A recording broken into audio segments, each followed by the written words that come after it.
وہاں کے رہنے کے آداب سے واقف ہوں گے، اور جب آپ اللہ کو خوش کر دو گے، اللہ کے حکموں پہ جاؤ گے، نبی کی سنتیں لے کر جاؤ گے، اور مکہ و مدینے میں نیک بن کر رہو گے، صالح بن کر رہو گے، نگاہوں کو پاک، دل کو صاف، زبان کو صاف رکھ کر آپ گناہوں سے بچتے ہوئے، جھگڑے سے بچتے ہوئے، فسق و فجور سے بچتے ہوئے اگر آپ حج کریں گے، سفر کریں گے، تو معلوم ہے پھر جہاں اللہ آپ کو حج مبرور، حج مقبول عطا فرمائے گا، تو وہیں بار بار انشاءاللہ مکہ شریف کی اور مدینہ شریف کی حاضری قبول فرما دے گا۔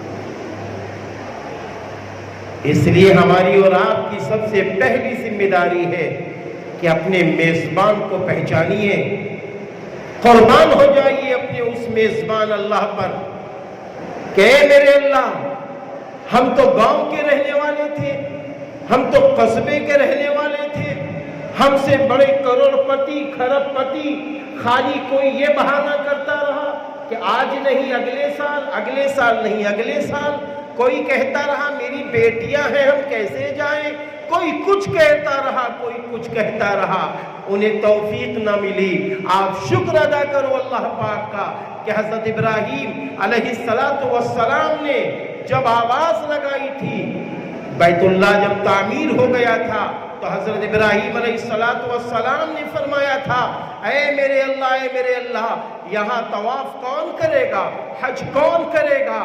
تو میرے اللہ نے فرمایا تھا اے ابراہیم آواز لگا دو۔ حضرت ابراہیم علیہ السلام نے فرمایا تھا میری آواز تو بہت پست ہے، میری آواز تو بہت کمزور ہے، کیسے پورے عالم میں گونجے گی؟ اللہ تعالیٰ نے فرمایا تھا ابراہیم آواز کا لگانا تیرا کام ہے، اور تیری آواز کو دنیا کے چپے چپے میں اور روح الارواح میں پہنچانا میرا کام۔ آپ کو معلوم ہے یہ تو آواز پہنچ گئی تھی نا، لیکن اس وقت توفیق کس نے دی آپ کو لبیک کہنے کی؟ کس نے توفیق دی آپ کو لبیک کہنے کی؟ معلوم ہے آپ نے اگر ایک بار لبیک کہا ہے تو ایک حج کریں گے، جتنی بار آپ نے لبیک کہا انشاءاللہ اتنی حج کریں گے۔ پتہ یہ چلا اس وقت توفیق اللہ نے دی تھی۔ اے حجین بہنوں، اے حاجی صاحب، اللہ نے توفیق دی تھی کہ آپ لبیک کہیے، تو آپ نے، ہم نے لبیک کہا ہے۔ پتہ یہ چلا ہم نے ایک بار کہا تو 17 میں حج کیا، اب کتنی بار لبیک کیا وہ اللہ ہی بہتر جانتا ہے۔ تو اس لیے اس اللہ پہ قربان ہو جائیے، اس اللہ پہ قربان ہو جائیے، بھلا دیجئے دنیا کو، رخ اللہ کی طرف کر لیجئے۔ اے اللہ اپنے بچوں کو تیرے حوالے کیا ہے، اپنے کو تیرے حوالے کیا ہے، اور میں نے یہ فیصلہ لے لیا ہے کہ قدم قدم پر ہم تیرے حکموں کے مطابق چلیں گے، اور رسول اللہ صلی اللہ علیہ وسلم کے نقش قدم کے مطابق چلیں گے۔ پہلی ذمہ داری ہے نیت کرو نیک حاجی بن کر آئیں گے۔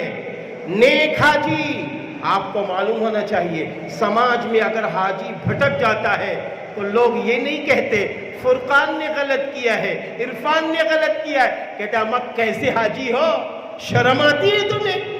اللہ حفاظت فرمائے۔ اس لیے آج یہ دعا کرنی ہے، اے اللہ ایسا حاجی بنا کے لوٹا جیسا تو چاہتا ہے، یعنی مجھے نیک بنا کے لوٹا، صالح بنا کے لوٹا، میٹھی زبان والا بنا کے لوٹا، سچ زبان بولنے والا بنا کے لوٹا، غیبتوں سے بچنے والا بنا کے لوٹا، ماں باپ کی خدمت کرنے والا بنا کے لوٹا، پڑوسیوں کا حق ادا کرنے والا بنا کے لوٹا، نمازی بنا کے لوٹا۔ اما حج کرنے کے بعد اگر تکبیر اولا کی بے چینی نہ پیدا ہوئی تو بتاؤ پھر کیا ہوگا؟ ہم تو اکثر لوگوں سے کہتے ہیں دیکھو آپ مولانا نہیں ہیں، آپ مفتی نہیں ہیں، لیکن جب حج کی ڈگری آپ کو ملے گی تو معلوم ہے سماج میں آپ کو کتنی بڑی عزت ملے گی۔ آپ کی مسجد میں امام صاحب چھٹی پر چلے گئے، مولانا بھی کوئی نہیں ہے، حافظ جی بھی کوئی نہیں ہے، آپ سچ بتاؤ اب وہاں امامت کے لیے کس کو بلایا جاتا ہے؟ کس کو بلایا جاتا ہے؟ ساری پبلک کہتی ہے حاجی صاحب آپ آئیے نماز پڑھا دیجئے۔ کیوں؟ مولانا صاحب چھٹی پر ہیں، حافظ صاحب چھٹی پر ہیں، امام صاحب چھٹی پر ہیں، آپ نماز پڑھا دیجئے۔ بتائیے حاجی صاحب کو بلایا جاتا کہ نہیں بلایا جاتا؟ اسی لیے ہم لوگ یہ کہتے ہیں یہاں سے کہ دیکھو 42 دن کے اندر حج بھی کرنا ہے، 42 دن کے اندر نبی کا محبوب بھی بننا ہے، اللہ کا محبوب بھی بننا ہے، اور ساتھ ہی ساتھ قرآن کی سورتیں بھی یاد کر کے آنا۔ آپ دیکھیے نا، لوگ کہتے نہیں ہیں بھائی آپ کے بیٹے نے حافظ قرآن جو بنا ہے، آپ کا بیٹا کس مدرسے سے بنا؟ اگر وہ دارالعلوم دیوبند سے بنا ہے، دارالعلوم ندوۃ العلماء سے بنا ہے، ارے بھائی بڑا قیمتی حافظ ہے، ارے بھائی بہت بڑا عالم ہے۔ آپ یہ بتائیے، اگر آپ حرم میں قرآن کی سورتیں یاد کر لیں، اگر آپ مسجد نبوی میں قرآن کی سورتیں یاد کر لیں، اگر مسجد نبوی میں اور حرم کے اندر اپنی نماز درست کر لیجئے، دعائے قنوت نہ یاد ہو تو دعائے قنوت یاد کر لیجئے، اپنی پوری نماز مکمل کر لیجئے، کم سے کم 10 سورہ ہر حاجی طے کر لے، کم سے کم 10 سورہ علم تر کیف سے سورۃ الناس تک انشاءاللہ جو نہیں یاد ہے وہ یاد کریں گے۔ اگر یاد ہے تو یاسین شریف یاد کر کے آؤ، سورہ رحمان وہاں سے یاد کر کے آؤ، سورہ ملک وہاں سے یاد کر کے آؤ، تب لوگ یہ کہیں ارے حاجی صاحب آپ نے فجر کی نماز میں سورہ ملک پڑھ دی۔ ہاں بیٹا، میں نے تو حرم میں یاد کیا تھا، میں نے تو مسجد نبوی میں یاد کیا تھا۔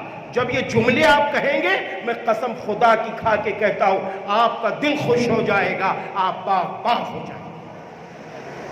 اس لیے جانے والے حاجیوں، آپ سے گزارش ہے، آپ سے التماس ہے کہ خالی آپ کو وہاں سے حج کر کے ہی نہیں آنا ہے، آپ کو قرآن بھی یاد کر کے آنا ہے، آپ کو اپنی نماز پوری یاد کر کے آنا ہے، آپ کو توحید کے رنگ میں رنگ کرانا ہے، آپ کو نبی کی سنتوں میں رنگ کرانا ہے، آپ کو یہ کہہ کے آنا ہے اے میرے اللہ جب میزبان تو میرا ہے، میں یہ آپ کے سامنے کہہ رہا ہوں اللہ میں دنیا کی تمام چیزوں سے زیادہ، اپنے ماں باپ سے زیادہ، اپنے بھائی بہنوں سے زیادہ، دوست و احباب سے زیادہ، اے اللہ میں تجھ سے محبت کرتا ہوں، اور اپنے نبی صلی اللہ علیہ وسلم سے اپنی جان سے بھی زیادہ اپنے نبی کو چاہتا ہوں، آپ کو چاہتا ہوں۔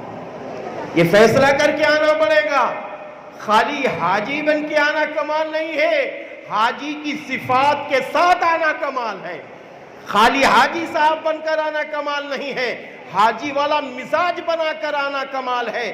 اسی لیے تو اللہ تعالیٰ نے فرمایا ہے فَلَا رَفَثَ وَلَا فُسُوقَ وَلَا جِدَالَ فِي الْحَجِّ۔ اللہ تعالیٰ نے کیوں فرمایا؟ اتنا نیک سفر، اتنا پیارا سفر، اور پھر اللہ تعالیٰ فرما رہے جو عالم الغیب ہے، جو ہمارے دل کے بھیدوں سے واقف ہیں، اللہ فرما رہے فسق سے بچو، فجور سے بچو، اور لڑائی و جھگڑے سے بچو۔ حج میں اندازہ لگائیے، خالی حج میں نہیں بلکہ پوری زندگی ہم کو گناہوں سے بچنا ہے، ہم کو اللہ کی نافرمانی سے بچنا ہے۔ بات آ گئی اس لیے کہہ رہا ہوں گناہوں کی بات۔ ابھی حضرت مولانا سعد صاحب کا خطاب میں سن رہا تھا، ابھی 3 روز پہلے، وہاں تک تو ہم لوگوں کا ذہن بھی نہیں گیا۔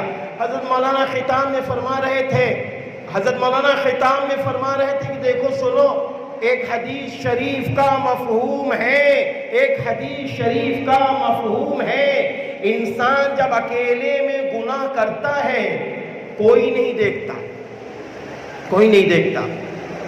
آگے فرمایا کہ اگر ہم نے گناہ اکیلے میں کیا ہے، گناہ اللہ کی نافرمانی اکیلے میں کی ہے، تو سن لو جتنے لوگوں نے میرے گناہ کو کرتے نہیں دیکھا تو اللہ کیا کرتا ہے، ان تمام انسانوں کی دلوں میں اس کی نفرت ڈال دیتا ہے۔ آج ہمارا کیا حال ہے بتاؤ، اندازہ لگاؤ میرا کیا حال ہے، ہم کتنے ویلو والے ہیں، آج ہماری کیا قیمت ہے۔